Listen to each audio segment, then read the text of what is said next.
નમસ્કાર.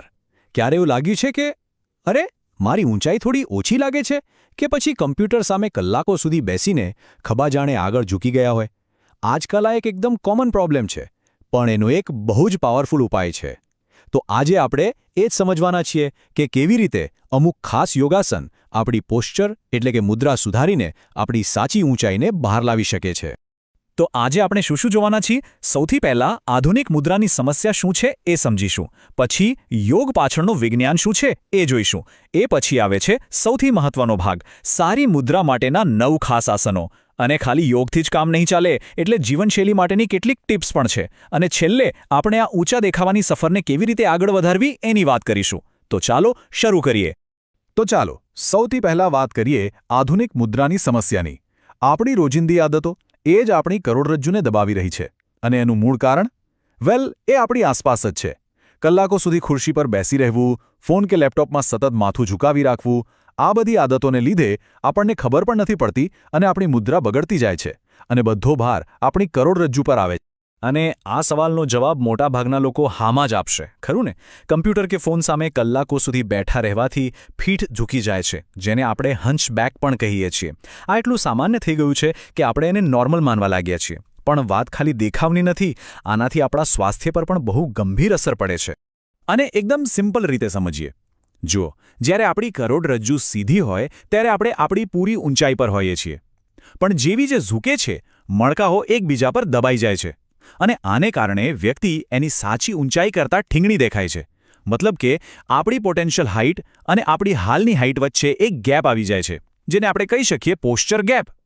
અને આ ગેપ 1-2 ઇંચનો પણ હોઈ શકે છે. તો સવાલ એ છે કે આ પોશ્ચર ગેપને ભરી કેવી રીતે શકાય? આનો જવાબ છે યોગ. અને હા, યોગ એટલે ખાલી સ્ટ્રેચિંગ કે કસરત નહીં, એ એક સાયન્સ છે, એક એવું ટૂલ છે જે આપણા શરીરને ફરીથી એની સાચી ગોઠવણમાં, એના નેચરલ અલાઇનમેન્ટમાં પાછું લાવે છે. તો યોગ કામ કેવી રીતે કરે છે? એની પાછળ એકદમ સિમ્પલ સાયન્સ છે. જો યોગના આસનોથી આપણી કરોડરજ્જુ સીધી થાય છે, મણકાઓ જે દબાઈ ગયા હોય એ ખુલે છે, અને સૌથી રસપ્રદ વાત, એ આપણા શરીરના ગ્રોથ હોર્મોન્સને પણ એક્ટિવ કરે છે. એટલે કે સ્ટ્રેચિંગથી કરોડરજ્જુ સીધી થાય છે, મણકાઓ ડીકમ્પ્રેસ થાય છે અને ગ્રોથ હોર્મોન્સને પણ બૂસ્ટ મળે છે. ઓકે, તો હવે થિયરી પૂરી. ચાલો હવે પ્રેક્ટિકલ વાત પર આવીએ. હું તમને એવા 9 શક્તિશાળી આસનો બતાવવાનો છું જે તમારી આખી પોશ્ચર ગેમને બદલી નાખશે. સમજો કે આ એક કમ્પ્લીટ ટૂલ કિટ છે જે તમને એક ઊંચો અને વધુ કોન્ફિડન્ટ લુક આપશે. હા, ટોટલ 9 આસનો. અને આપણે આ 9 આસનોને સમજવામાં સરળતા રહે એ માટે 3 ભાગમાં વહેંચીશું. પહેલા ભાગમાં એવા આસનો જે કરોડરજ્જુને લાંબી કરે છે. બીજા ભાગમાં એ જે ફ્લેક્સિબિલિટી વધારે છે અને શરીરને ખોલે છે. અને ત્રીજા ભાગમાં એવા આસનો જે તાકાત અને હોર્મોનલ બેલેન્સ પર કામ કરે છે. સિમ્પલ છે ને? તો ચાલો પહેલા ગ્રુપથી શરૂ કરીએ, જે કરોડરજ્જુને લાંબી કરવા માટે છે. પહેલું છે તાડાસન, એટલે કે માઉન્ટેન પોઝ. આમાં બસ સીધા ઊભા રહીને શરીરને ઉપરની તરફ ખેંચવાનું હોય છે, જેનાથી કરોડરજ્જુની ડિસ્કમાં જગ્યા બને છે. પછી આવે છે પશ્ચિમોત્તાનાસન અને હસ્તપાદાસન. આ બંને આગળ ઝૂકવાના આસનો છે જે પીઠના જકડાઈ ગયેલા સ્નાયુઓને આરામ આપે છે અને લંબાવે છે. અને હા, એક વાત ખાસ યાદ રાખજો, કોઈ પણ નવી કસરત શરૂ કરતા પહેલાં કોઈ એક્સપર્ટની સલાહ જરૂર લેવી. હવે આવે છે બીજું ગ્રુપ, જે લવચિકતા અને શરીરને ખોલવા માટે છે. આમાં પહેલું છે ભુજંગાસન, એટલે કે કોબ્રા પોઝ. આ એ લોકો માટે બેસ્ટ છે જેમના ખભા કમ્પ્યુટર સામે બેસીને ઝૂકી ગયા હોય.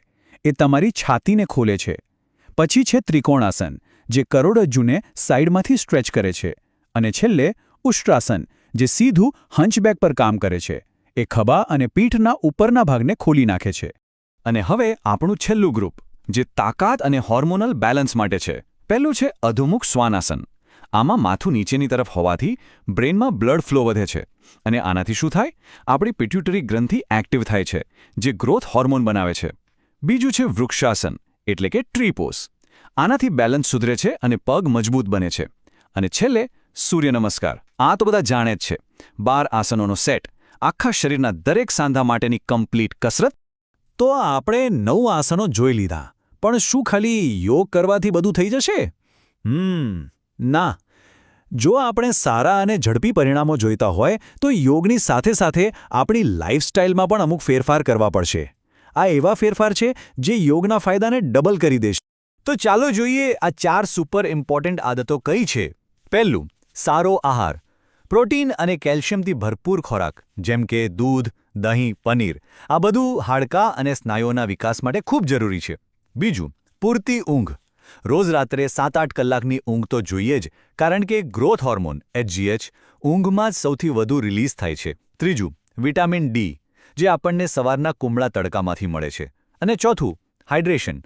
પુષ્કળ પાણી પીવો, જેથી શરીરના ટોક્સિન્સ બહાર નીકળી જાય.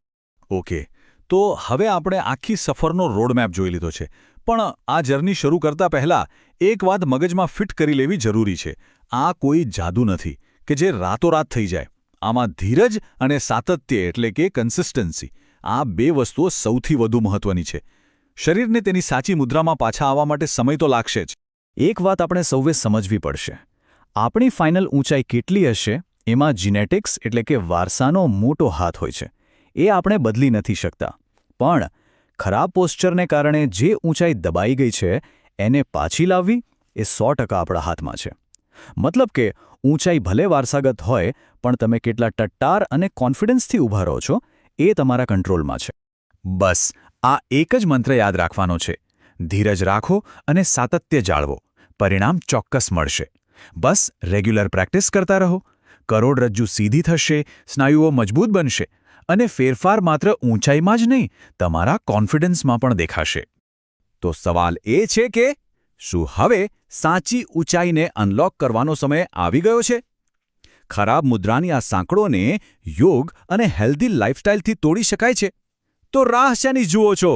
આ સફર આજે જ શરૂ કરો અને પોતાની જાતને એક નવી સાચી ઊંચાઈ પર લઈ જાઓ.